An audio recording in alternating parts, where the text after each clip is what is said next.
Trump's second term agenda. Let's have a look.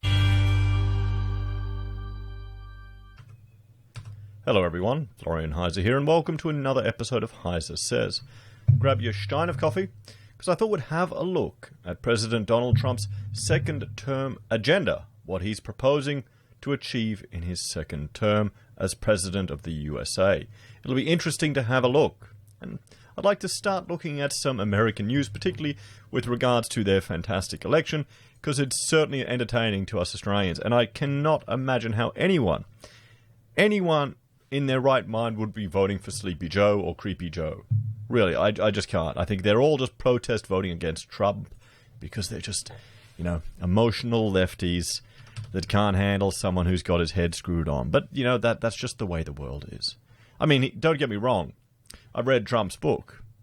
I've seen from his own words how he dealt with his architects. I can see him as being a son of a bitch and a terrible client. A lot of the people like that are. I've dealt with them. We've got him here in Australia, guys. We've got him here in Australia. It's no different. It's no different. But sometimes you want a bit of a bastard batting for your team in charge. What do you think? Do you think we have any options here in Australia? Not really, do we? Not really. Nearest we have is Clive Palmer, but he's like the poor, dodgy version of Trump, even if that. Anyway, let's have a look at what his agenda is for his second term and what you think about it. Let us know in the comments, everyone. So ahead of the 2020 RNC convention, which will take place digitally and in Charlotte, North Carolina, President Trump has raised his agenda for a second term in the White House. And here's a look at his campaign. So, he's fighting for you, everyone. He wants to create jobs. Create 10 million new jobs in 10 months. Everyone likes jobs. Everyone wants jobs. A job is the most important thing we can all have. Here in Australia, they're getting bled dry. In America, too. Create 1 million new small businesses. Fantastic. Small businesses are, well, I'm biased for them, but you want independent people to take risks. You want to create an environment where it's good for them to. Cut taxes to boost take-home pay and keep jobs in America. Fantastic. I wish we had people, wanting to cut taxes and create incentives for businesses to set up here in Australia. But we don't do that. We just flip houses, dig stuff up and sell it to the Chinese and then serve each other coffee. That's our economy. Enact fair trade deals that protect American jobs. So, he's nationalistic. He's protecting jobs in his country. Made in America tax credits. Now, that's an interesting one. Reduce the burden for businesses that make locally. Expand opportunity zones. And I need to look into that. If that's anything like the special economic regions that I'd propose for Australia, I think that's a great idea. Continue the deregulation agenda for energy independence. Well, the problem is in the US, they've got a whole oil industry that's on the verge of going under now with current oil prices. So eradicate COVID-19. Develop a vaccine by the end of 2020. Return to normal in 2021. What do you think? What would happen if America could manage to return to normal in 2021 and Australia is still playing lockdown merry-go-round? What do you think that'd happen for us? Make all critical medicines and supplies for healthcare workers in the United States. Considering Australia only had one factory that was making masks, 2 machines, and the army had to go in and rapid prototype components to get the second machine up and running because it was being, cannibalized for spares. Go Australia. Refill stockpiles and prepare for further pandemics or future pandemics. End our reliance on China. End our reliance on China. Well, this is the thing. You've got so many countries, so many manufacturers, so many businesses in bed with an authoritarian socialist regime, which, has a very questionable human rights record that can't even be argued. I think most people just don't remember history or haven't learnt any of it. There's here in Australia, people are advocating for, pro-China stance? Do we want to have an alliance with governments, or do we want to work with governments that have such terrible human rights conditions? Bring back 1 million manufacturing jobs from China. So this is going to... The US ending their reliance on China is going to have an effect on Australia. It's definitely going to have an effect on us here. I'll bring up this website, everyone. The Observatory of Economic Complexity, just regarding showing you a little bit about Australia. A little bit about Australia. And I'll bring that up here. We'll jump over here and have a look.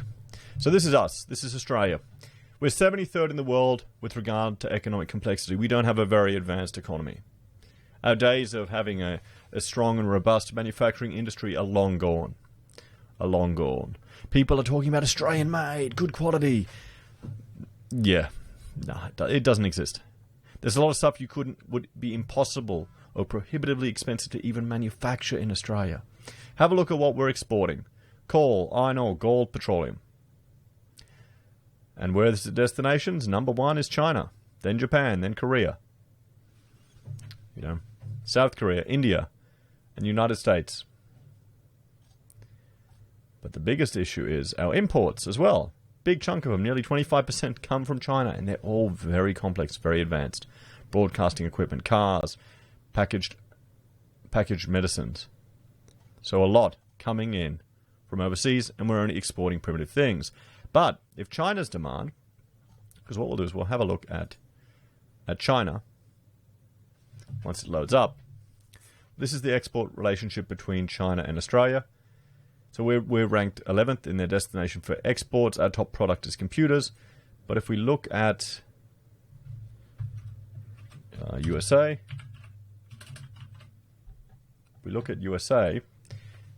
it paints a little different picture. I mean, they're number one. The number one source of Chinese exports. So if the US starts reducing their demand on China, their reliance on China, that's going to reduce the demand from China for our natural resources that we're mining up, and it's going to have an effect on the Australian economy. So as Australians, I can understand why the US wants more jobs locally, but it's going to have potentially an impact on our country. It's just something to keep in mind. So tax credits for companies that bring back jobs from China. They bring back jobs from China. Allow 100% expensing deductions for essential industries like pharmaceuticals and robotics who bring back their manufacturing to the United States. No federal contracts for companies who outsource to China. Now he's focusing right on China. Hold China fully accountable for allowing the virus to spread around the world. Healthcare. Cut prescription drug prices. Put patients and doctors back in charge of our healthcare system. Lower healthcare insurance premiums. End surprise billing. Cover all pre-existing conditions. Protect Social Security and medicine. Protect our veterans and provide world-class healthcare and services. Education. Provide school choice to every American child. Now, is that the ability for people to actually choose which school they're going in? I mean, that's fantastic. That's a great idea. I wish we had that in Australia. I wish we had that flexibility. Teach American exceptionalism. Drain the swamp. Well, it's pretty big in education. Aren't some of the unions calling for defunding of the police, I hear over there? Pass congressional term limits. That'll drain the swamp.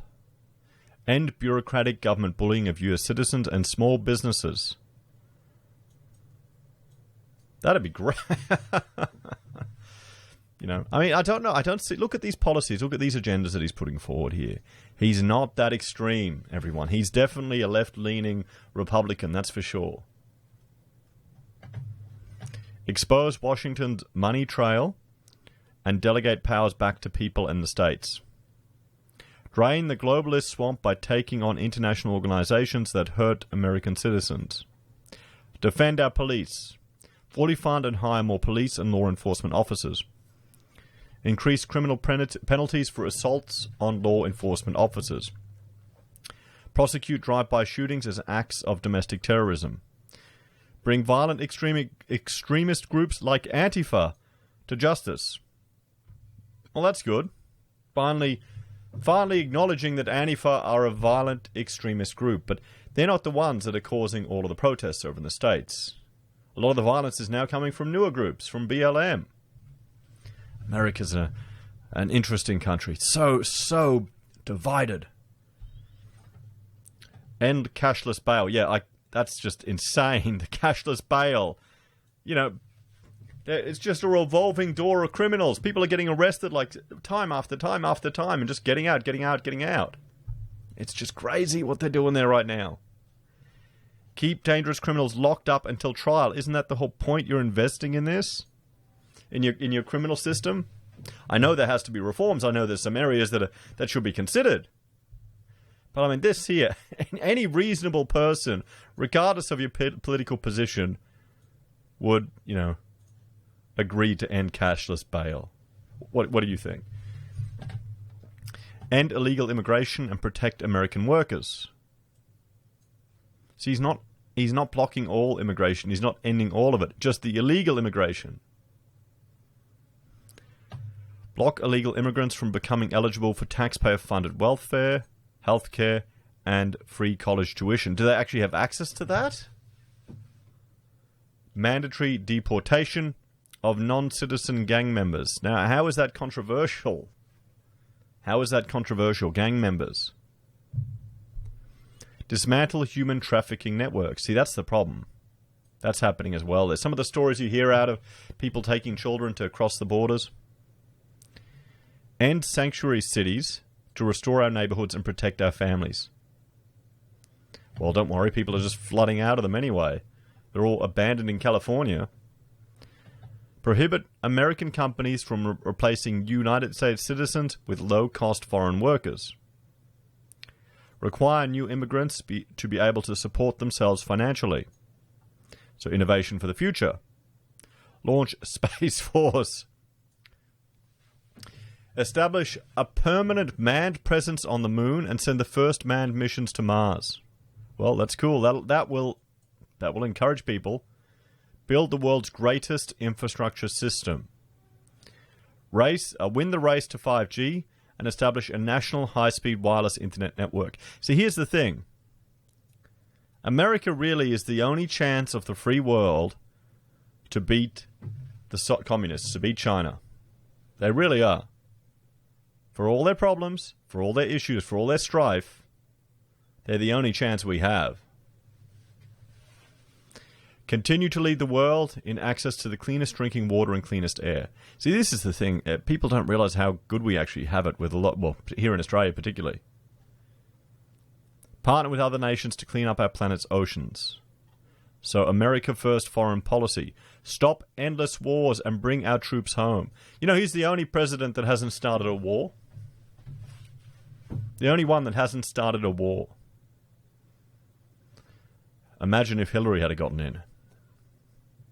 Would have been a nightmare. Would have been war. Can see her. She's definitely a warmonger. What about Sleepy Joe?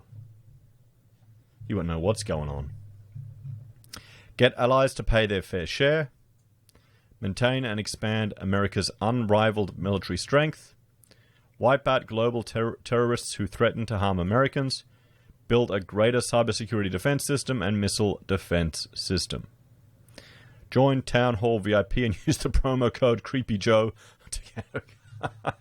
Creepy Joe. Well, yeah, I mean, there's some of the footage of Creepy Joe, going and massaging women and sniffing their hair. I mean, that's creepy. Trump talking shit to another bloke. I mean, any man with a testosterone level over 50 has had similar conversations, and if they haven't, well, I mean, come on, you're lying. You're lying, or you really haven't had, hung out with a bunch of blokes and gotten drunk. I mean, seriously. And then, I mean, it's funny with the news. They hate him. They hate him. Like, even here in Australia, they're going Trump all the time. Like, his wife refused to hold his hand, and I saw it on news.com, and I'm thinking, oh, wow. So he's managed to piss off his wife. Yeah, we've all done that. So what do you think, guys? He's definitely, I mean, he's an interventionist. Of course he is. He's not a libertarian, that's for sure. He's an individualist, and he's definitely centre-left. I don't know what people are saying. It's just because of his immigration policies. Or maybe the Overton window has shifted so far to the socialist left that he seems like a right wing to a lot of people. Do you agree with his policies?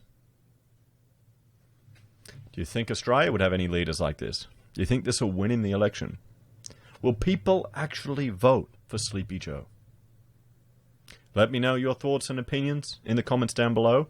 I'll be trying to create a little bit more content targeting the US and releasing it at a sensible time for the US viewers. Let me know if you'd like to see more, and if you have any suggestions or articles, please send them my way. Take care, guys. Thanks for watching, and I will see you all next time. If you want to support the channel, there are a few ways you can. You can join the channel on YouTube or Patreon. You can support us using our affiliate links at Amazon, eBay, Independent Reserve, or Kucoin. You can buy our merch from HeiseSays, use Gold Pass from the Perth Mint, or support us via PayPal. Take care. Have a great day. I'll see you next time.